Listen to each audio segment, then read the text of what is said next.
What would you do if you had to start your life over today? No savings. No connections. No safety net. Just an idea and the decision not to give up. I've been there. Not in a hypothetical way. Not in a I read about it in a book way. I mean, really been there. The kind of there where you check your bank account and laugh, because laughing hurts less than crying. The kind of there where your phone bill is due, and you're calculating whether you can eat this week. The kind of there where everyone around you seems to have figured it out, and you're still trying to figure out how to start. If that's where you are right now, stay with me. Because this audiobook isn't about getting rich quick. It's not about some secret formula.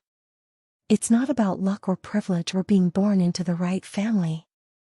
This is about what happens when you have nothing, and you decide to build something anyway. This is the story of starting with $0 and discovering that you had more than you thought all along.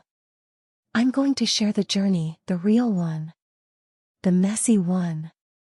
The one where I failed more times than I succeeded.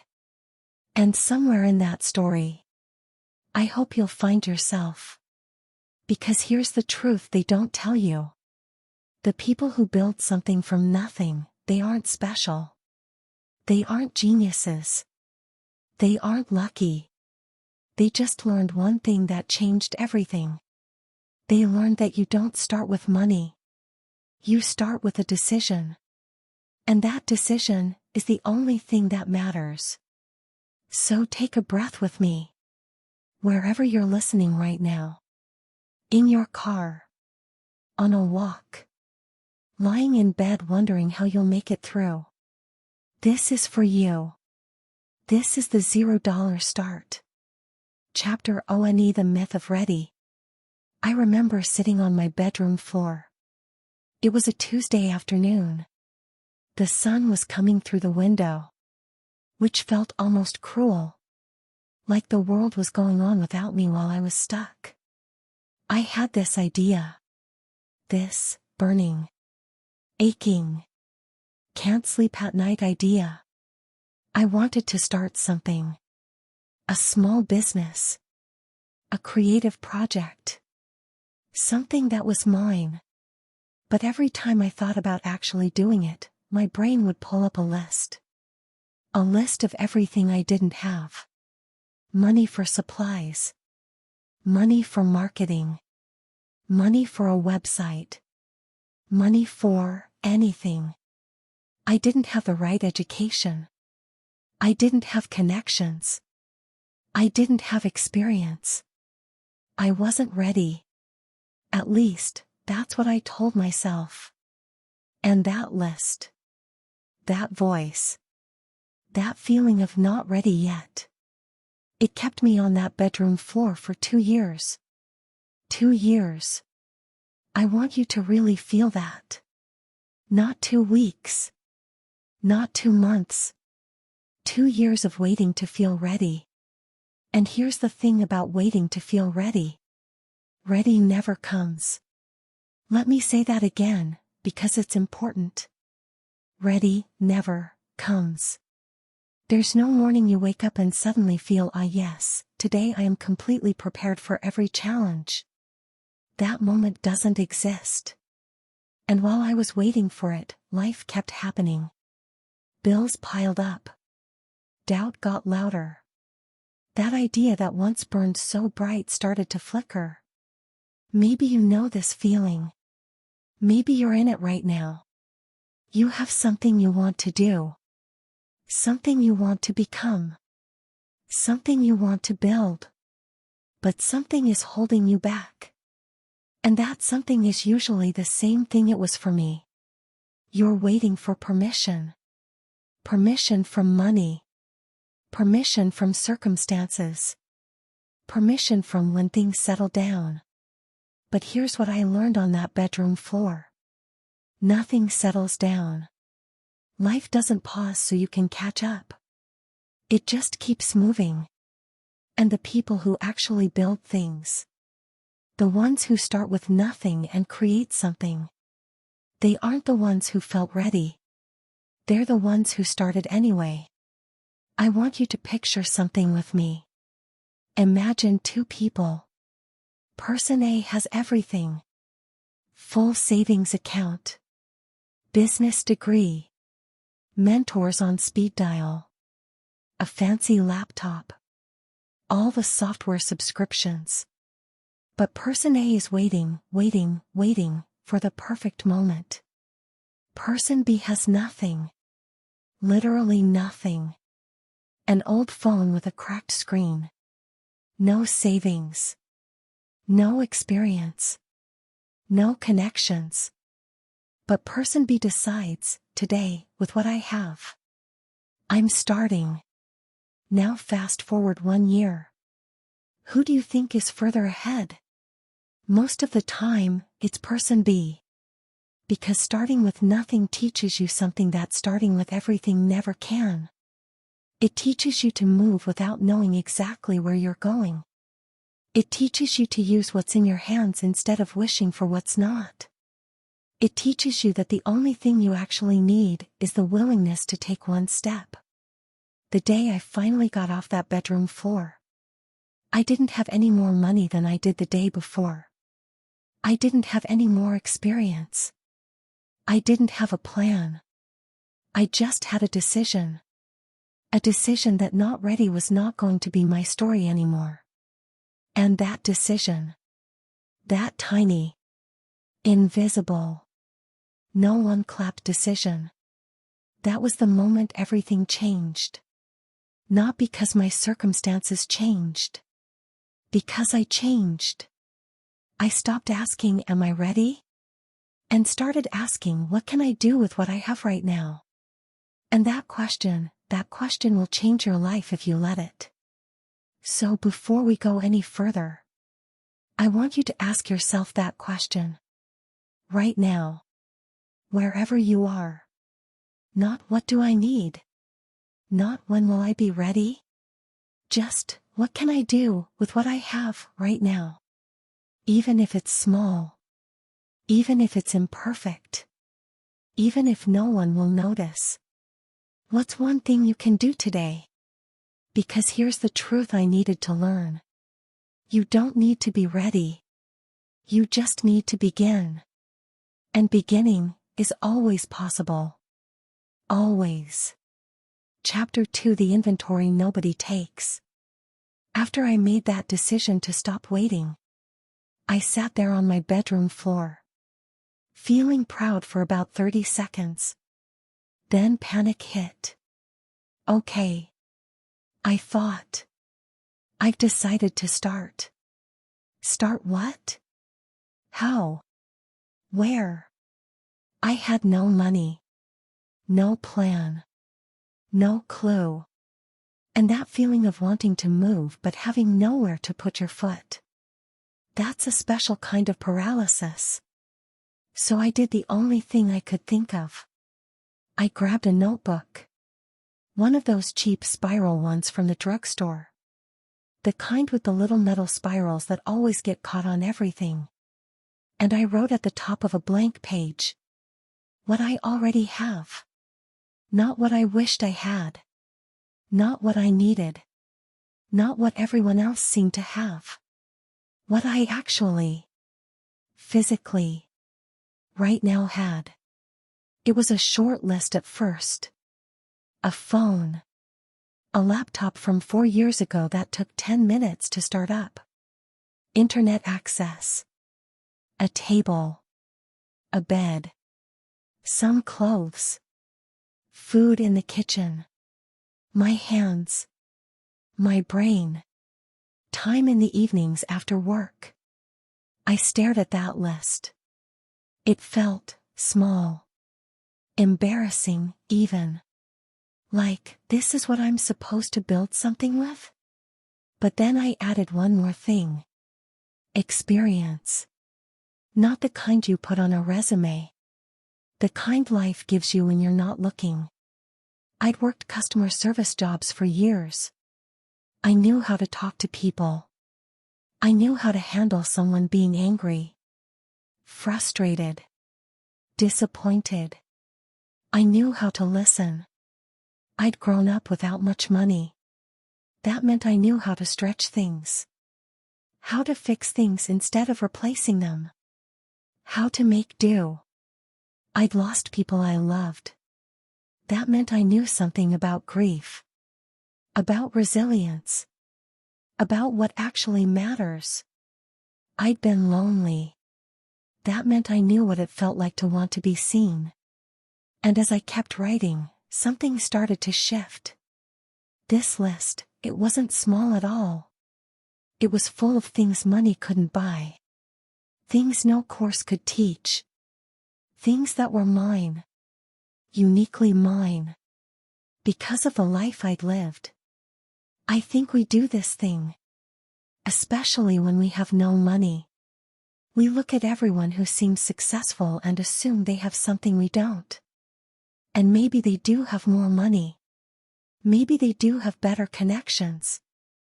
Maybe they started with advantages we can't imagine. But they don't have your life. They don't have your specific set of experiences. They don't have the lessons your struggles taught you. And those lessons, those are assets. Real ones. I want you to try something. If you're driving, pull this over in your mind when you can. If you're walking, maybe pause on a bench for a minute. If you're lying in bed, grab your phone notes. Make your own list. Not of what you lack. Of what you already have. Start with the physical stuff. The phone. The computer. The space. The transportation. The clothes. Then go deeper. What skills do you have? Even the ones that don't seem impressive. Can you cook? Can you organize? Can you explain things? Can you make people laugh? Can you stay calm in a crisis? Can you fix things? Can you listen? Then go deeper still. What has your life taught you? What have you survived? What have you learned from losing? What do you understand now that you didn't 5 years ago? What pain have you walked through that someone else might need to hear about? This inventory, it matters. Because when you have no money, it's easy to believe you have nothing. But that's a lie. A dangerous lie.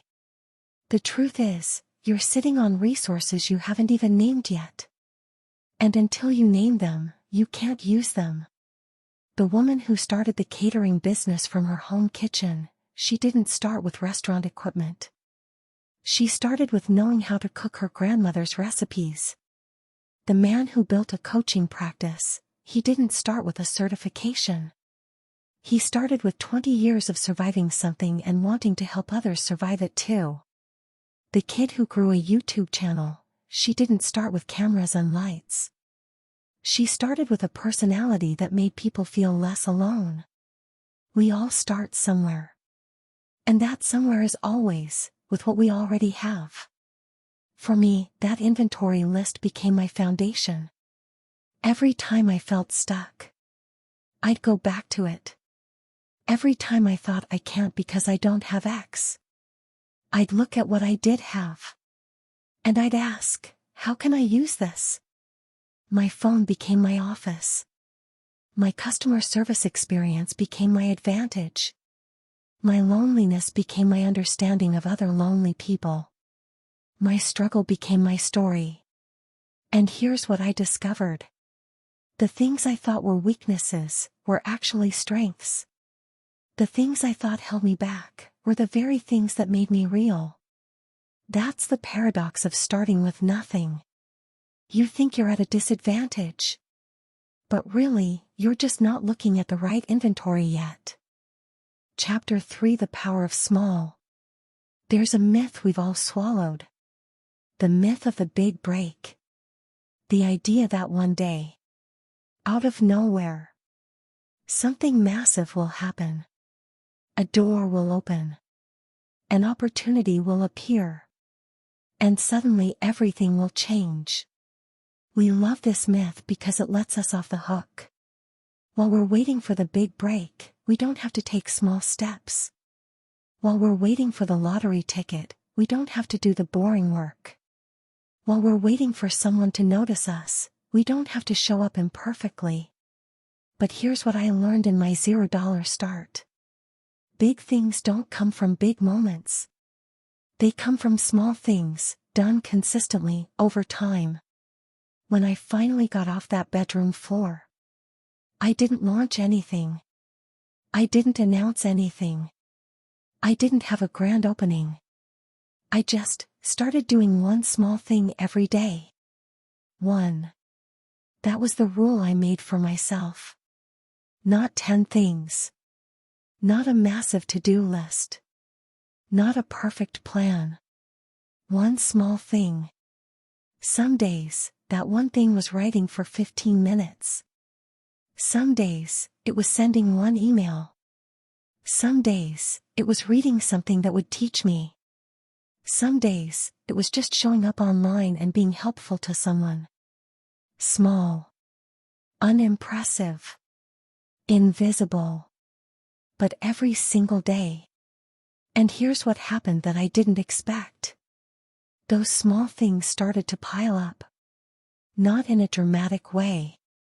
Not in a and then everything changed overnight way. In a slow, steady, almost boring way. Day 7. I had written 7 pages. Day 30. I had written 30. Day 7.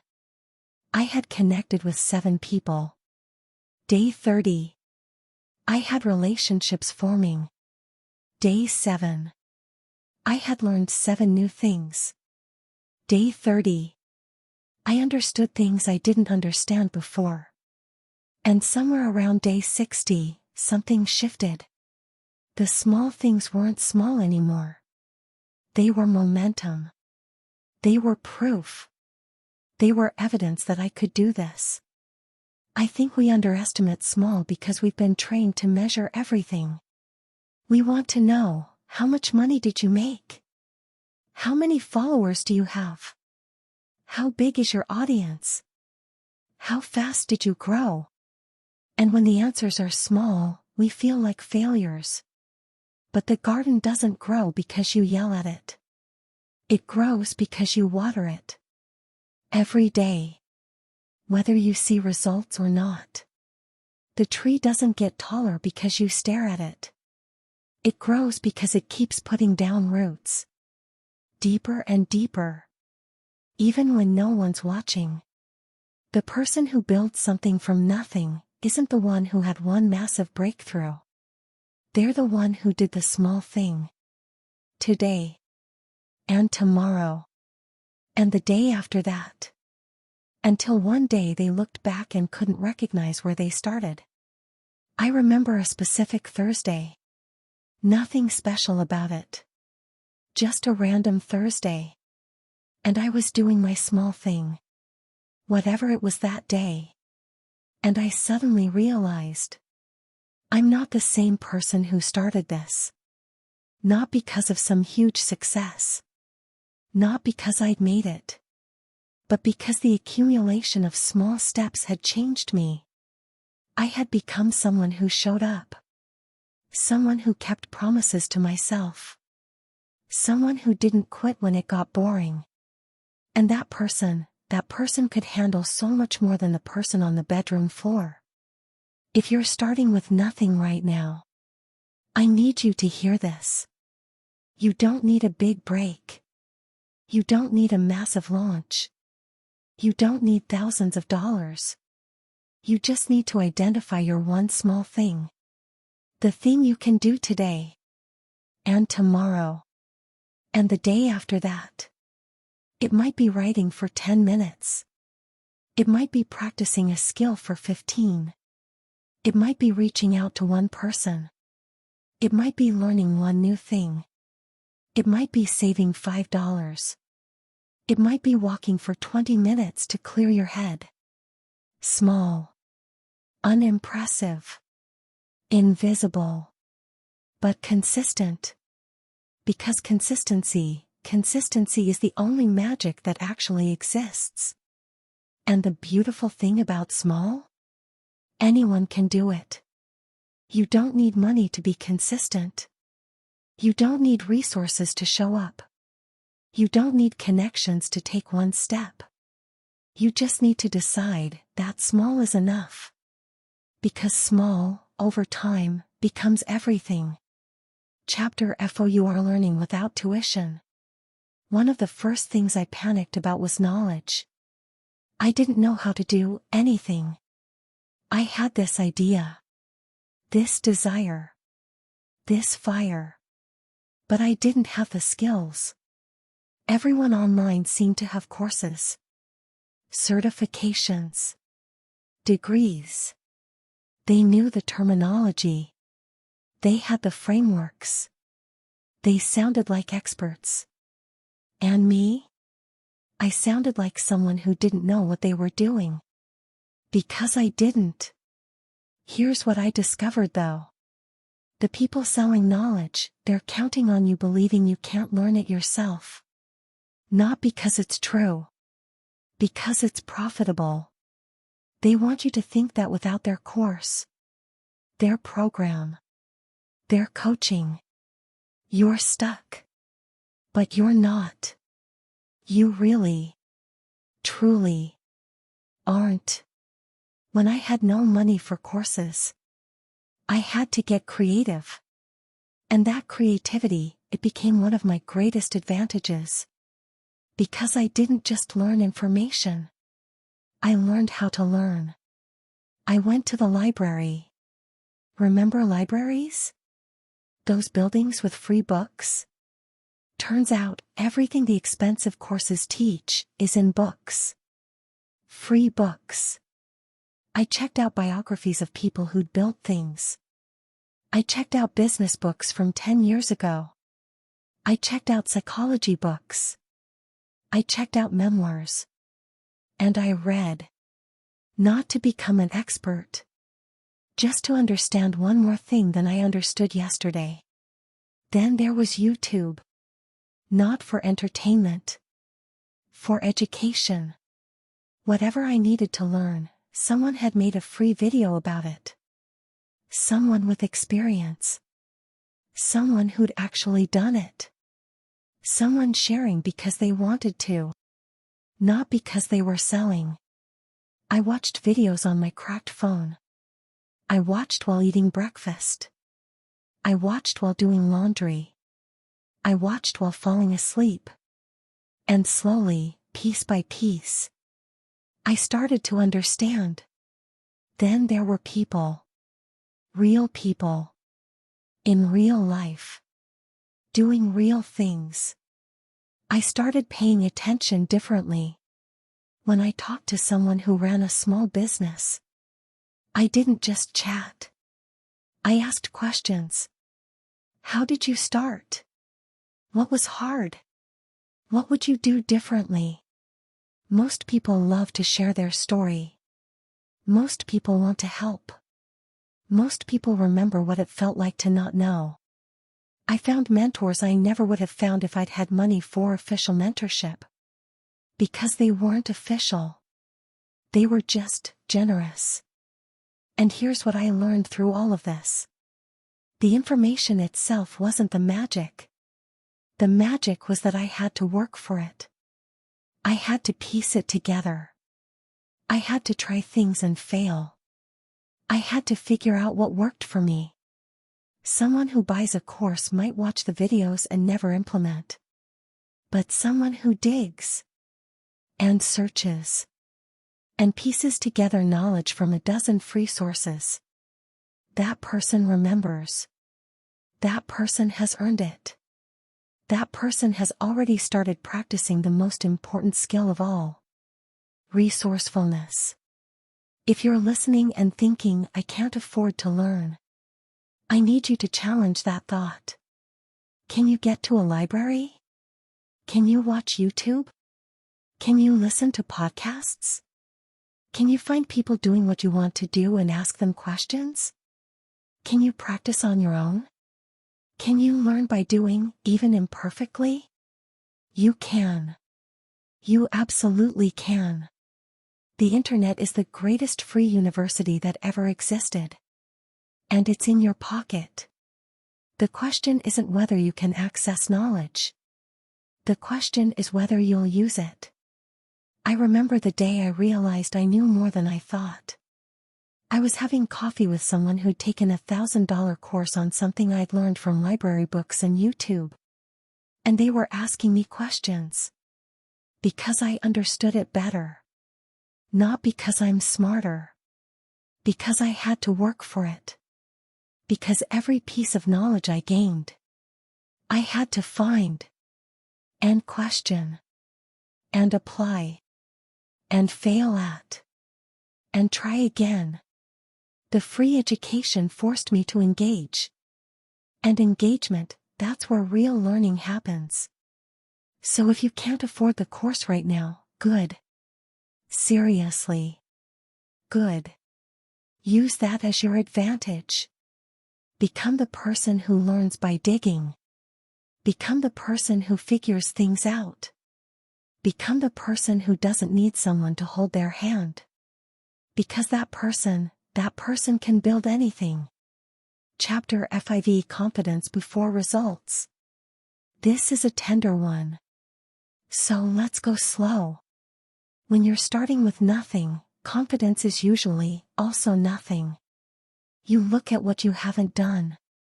You look at your empty bank account. You look at your lack of credentials. And you feel small. I felt small. For a long time. Every time I thought about putting myself out there, my stomach would drop. Every time I considered telling someone what I was trying to build, my throat would close. Every time I imagined someone seeing my work, I'd feel exposed. Because who was I to do this? Who was I to think I could build something? Who was I to believe anyone would care? Who was I to take up space? That voice, it's loud, isn't it? It's so loud. And it sounds like truth. But here's what I learned about confidence. We think confidence comes after success. We think we need to achieve something before we can believe in ourselves. We think we need proof. But that's backwards. Confidence doesn't come from results. Confidence comes from showing up. That's it. Every time you show up when you don't want to, confidence grows a little. Every time you do the thing even though you're scared, confidence grows a little. Every time you keep a promise to yourself, confidence grows a little. Every time you try and fail and try again, confidence grows a little. Not because you succeeded. Because you proved something to yourself. You proved that you're someone who tries. You proved that you're someone who doesn't quit. You prove that you're someone who faces fear and moves anyway. And that proof, that's the foundation. I remember the first time I put my work out into the world. It was terrible. Not humble terrible. Actually terrible. I wrote something. Posted it somewhere. And waited. And waited. And waited. Crickets. Nothing. No likes. No comments. No shares. Just silence.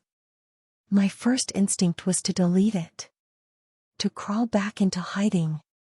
To tell myself, see, I knew you shouldn't have tried. But something stopped me. I realized. I'd done it. I'd actually done it. I'd put myself out there. I'd faced the fear. I'd taken the risk.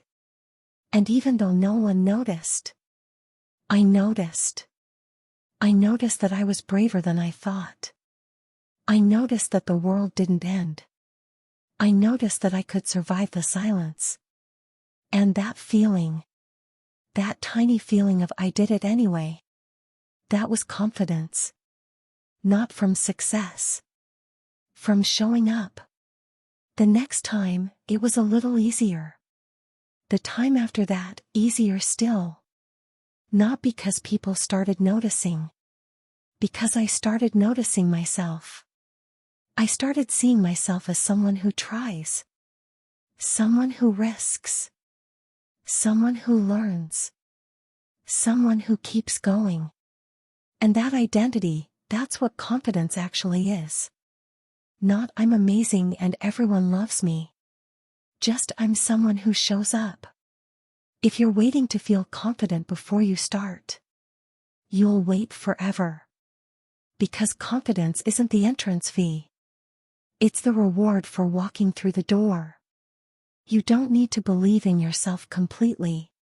You just need to believe enough to take one step. Just one. And then another. And another. And somewhere along the way, you'll look back and realize you're not the same person anymore. You're someone with proof. Proof that you can do hard things. Proof that you can survive disappointment. Proof that you can keep going. And that proof, that's confidence. So today, wherever you are, whatever you're facing, can you take one step? Not a perfect step. Not a step that guarantees success. Just one step that shows you're someone who tries. That step matters more than you know. Because every single person who ever built something from nothing, they started with that one step. And they took it scared. Just like you. Chapter 6: The people along the way. Here's something no one told me about starting with nothing. You won't do it alone.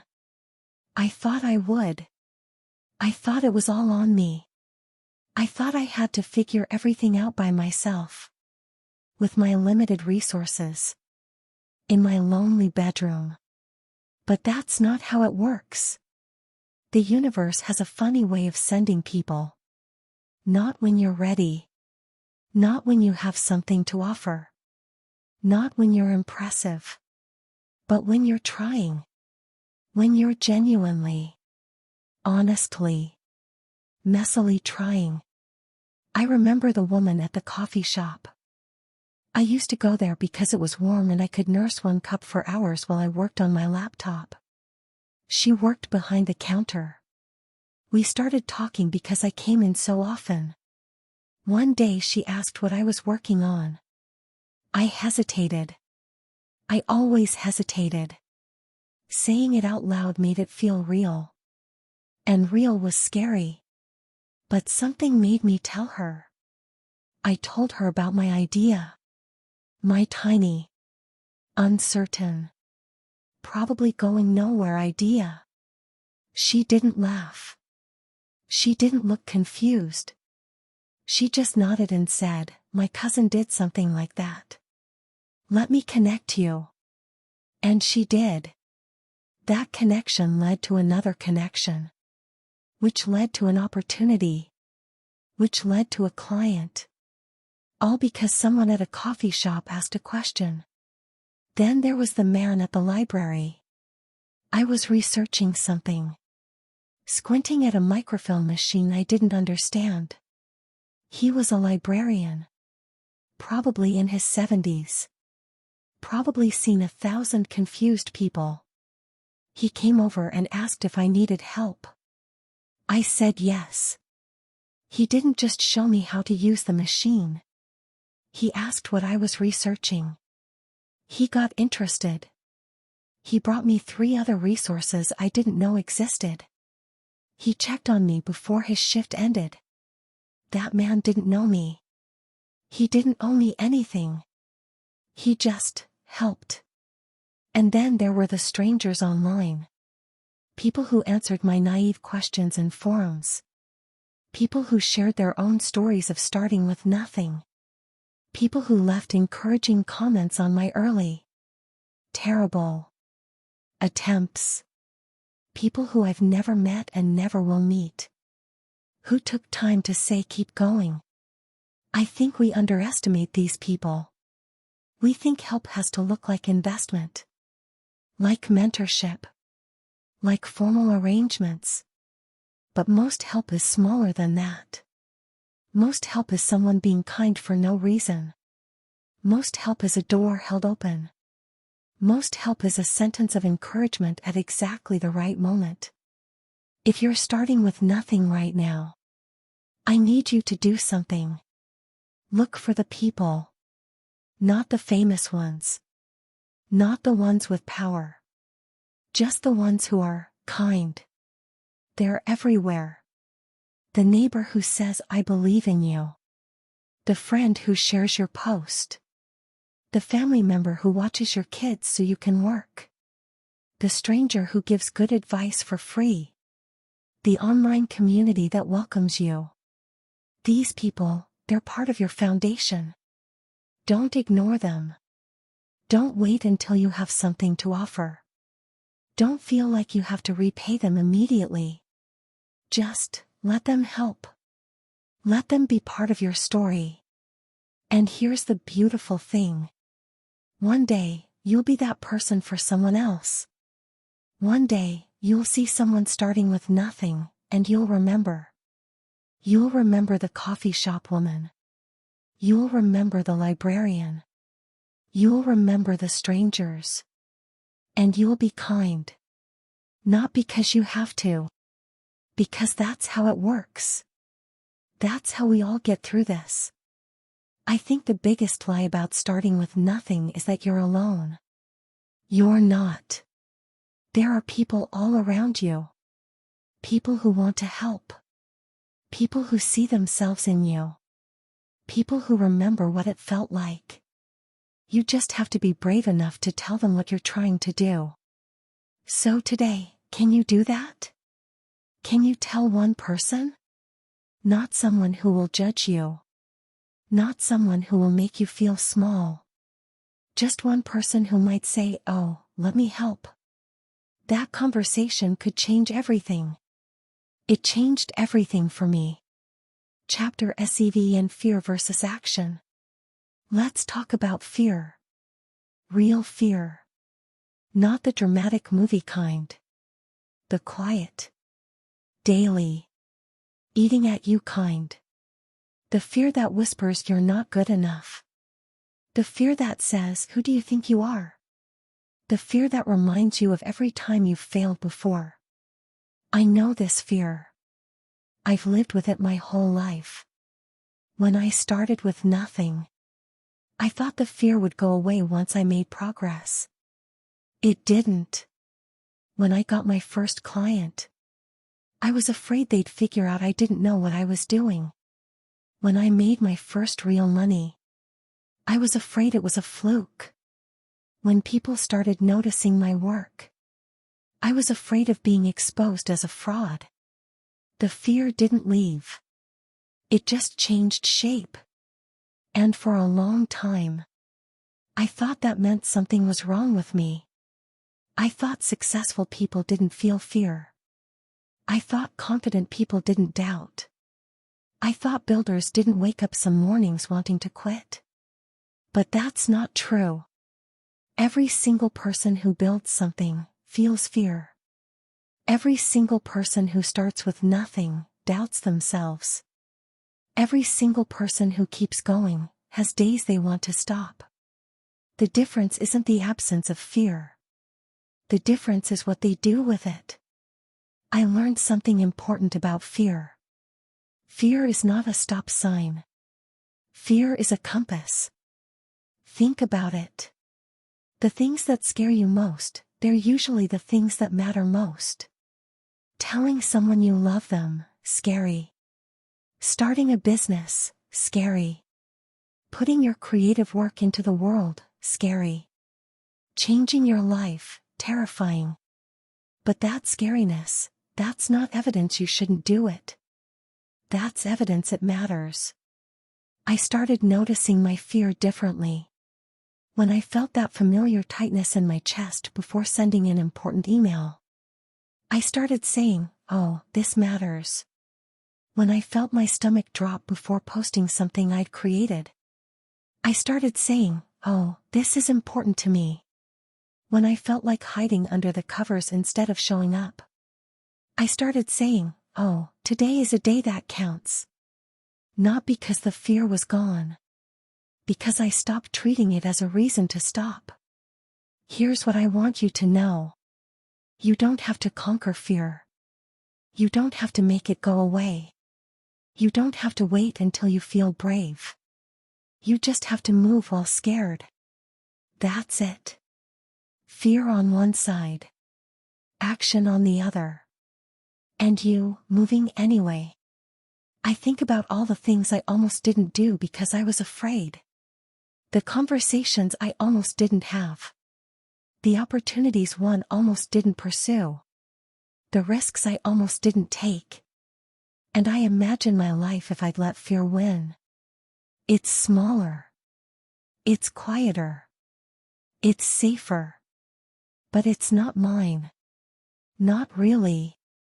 Because the life that's yours, the one you're meant to live, it's on the other side of fear. Every single time. So if you're listening right now and you're afraid. Good. Seriously. Good. That means you're about to do something that matters. That means you're about to grow. That means you're alive and reaching for more. Don't wait for the fear to leave. It won't. Just take one action while it's there. One email. One conversation. One step. And then another. And another. And somewhere along the way, you'll realize. The fear is still there. But so are you. And you're still moving. That's courage. Not the absence of fear. The presence of action. Chapter 8: Redefining Wealth. This chapter almost didn't happen. Because for most of my journey, I defined wealth one way. Money. That's it. Just money. More money meant more wealth. Less money meant less wealth. Simple. But somewhere along the way, starting with nothing taught me something. Wealth is bigger than money. Much bigger. I remember a specific moment. I was stressed about money. As usual. Running numbers in my head. As usual. Wishing I had more. As usual. And then I stopped. I looked around my small apartment. At my table covered in books. At my phone buzzing with messages from people I cared about. At my body. Tired but functioning. At my mind. Confused but still learning. At my day. Free in a way that no amount of money could buy. And I thought, I'm not poor. I don't have much money. But I'm not poor. That moment changed something. I started paying attention to all the wealth I already had. The wealth of time. I could choose how to spend my days. No one owned my hours. The wealth of health. I could walk. Breathe. Think. Create. My body worked. The wealth of relationships. People who loved me. Believed in me. Showed up for me. I wasn't alone. The wealth of curiosity. I wanted to learn. To grow. To understand. That hunger is a treasure. The wealth of resilience. I'd survived hard things. I knew I could survive more. The wealth of purpose. I had something to get up for. Something that mattered to me. None of this showed up in my bank account. None of this impressed anyone. None of this looked like success on social media. But it was wealth. Real wealth. The kind money can't buy and can't replace. I'm not saying money doesn't matter. It does. It absolutely does. Money pays bills. Provides security. Opens doors. I'm not romanticizing poverty. I'm saying, don't let the lack of money blind you to the wealth you already have. Because if you can't see what you already have, you'll never appreciate what you're building. And appreciation, that's fuel. I started a practice. Every night, before falling asleep, I'd name 3 forms of wealth I experienced that day. Not money wealth. Other wealth. Today I had a conversation that made me laugh, that's wealth. Today I learned something new, that's wealth.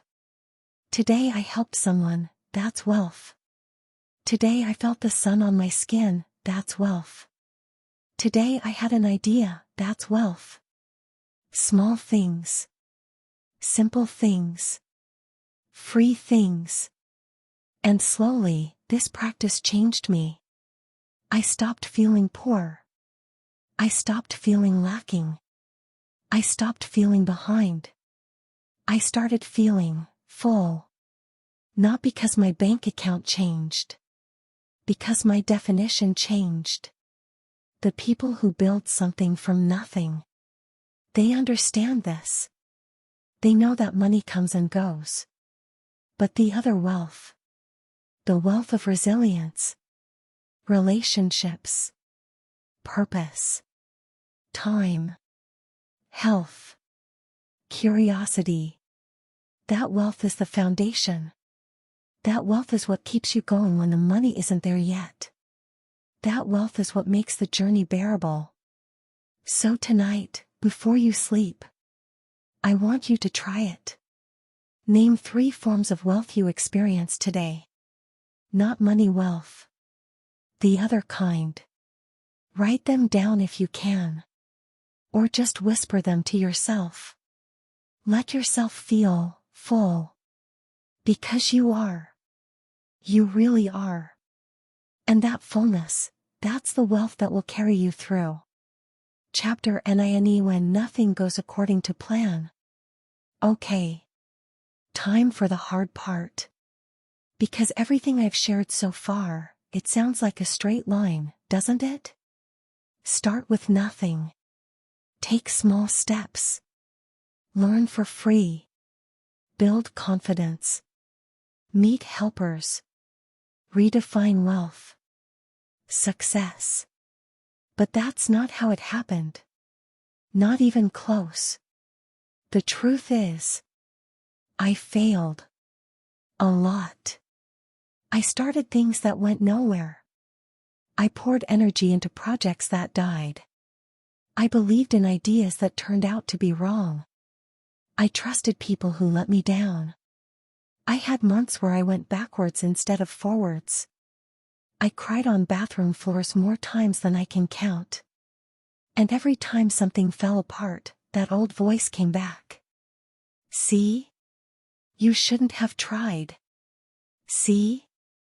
You're not good enough. See? This is what happens when people like you reach too high. I remember one particular failure. I'd been working on something for 6 months. 6 months of early mornings and late nights. 6 months of believing. 6 months of telling myself this is it. And it collapsed. Not slowly. Not gently. All at once. A phone call. An email. A door closing. And just like that, 6 months of work was gone. I sat on my bedroom floor again. Same spot as years before.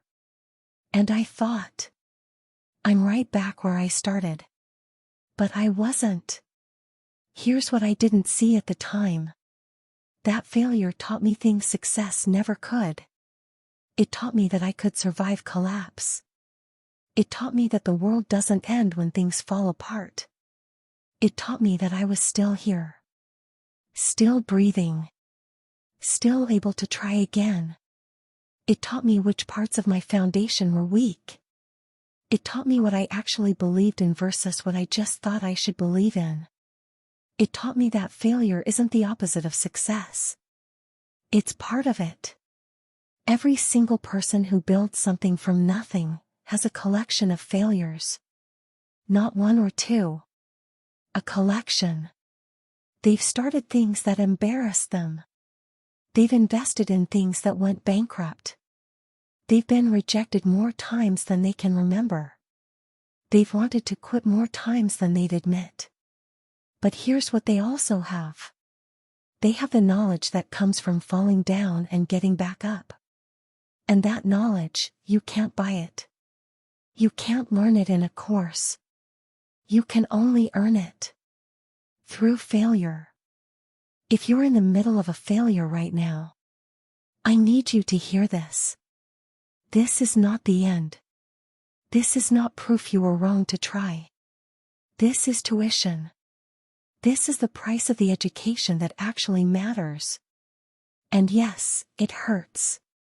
It hurts so much. It hurts to watch something you believed in fall apart.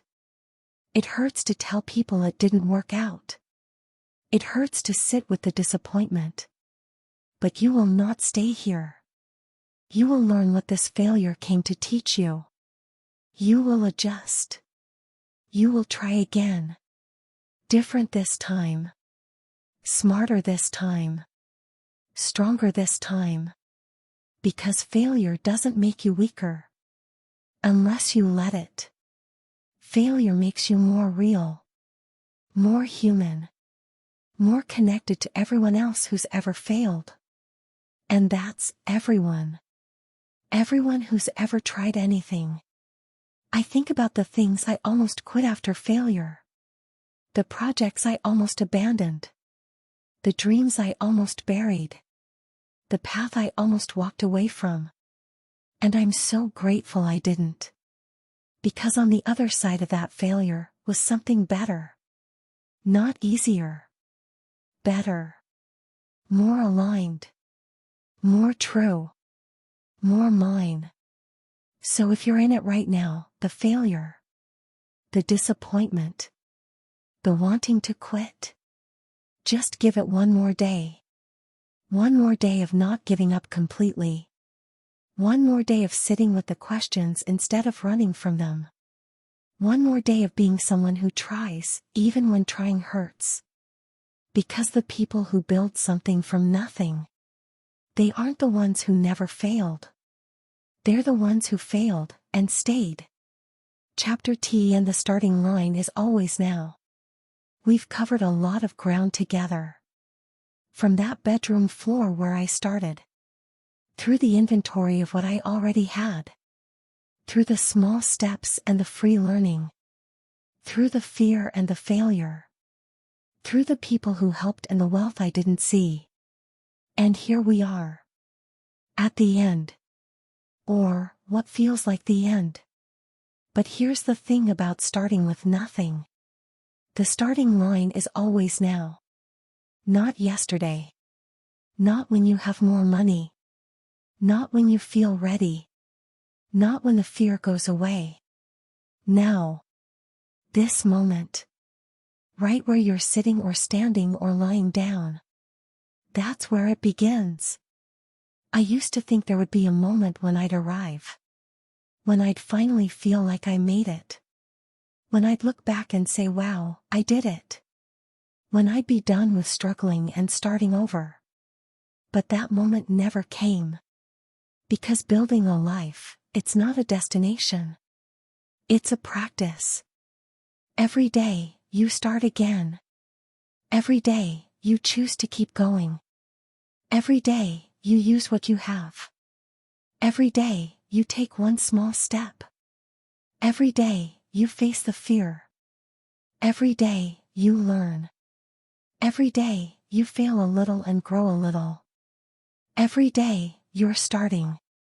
And that's not a weakness. That's the whole point. The people who build something from nothing. They aren't people who arrived. They're people who kept starting. Over and over and over again. Until starting became who they were. I don't know what brought you here today. Maybe you're exactly where I was on that bedroom floor. Broke. Scared. Convinced you have nothing. Maybe you're in the middle of a failure, wondering if you should just give up. Maybe you've made some progress, but still feel like you're pretending. Wherever you are, it's okay. You're exactly where you need to be. And you have everything you need to take the next step. Not the next 10 steps. Just the next one. What is it? What's the one small thing you can do today? Not tomorrow. Today. What's one person you can reach out to? What's one thing you can learn? What's one promise you can keep to yourself? What's one action you can take, even though you're scared? That one thing, that's your start. And it's enough. It's always been enough. Thank you for listening. Thank you for staying with me through this journey. Thank you for being someone who's still trying. If this audiobook encouraged you, if something I shared made a difference, take a moment to like this video and subscribe. It helps this channel reach people who need it most. I'd also love to know where you're listening from. Share in the comments. Let this be a place where we remind each other we're not alone in this. Because we're not. Every single person listening right now is carrying something. A dream. A fear. A hope. A struggle. And every single person has what it takes to take the next step.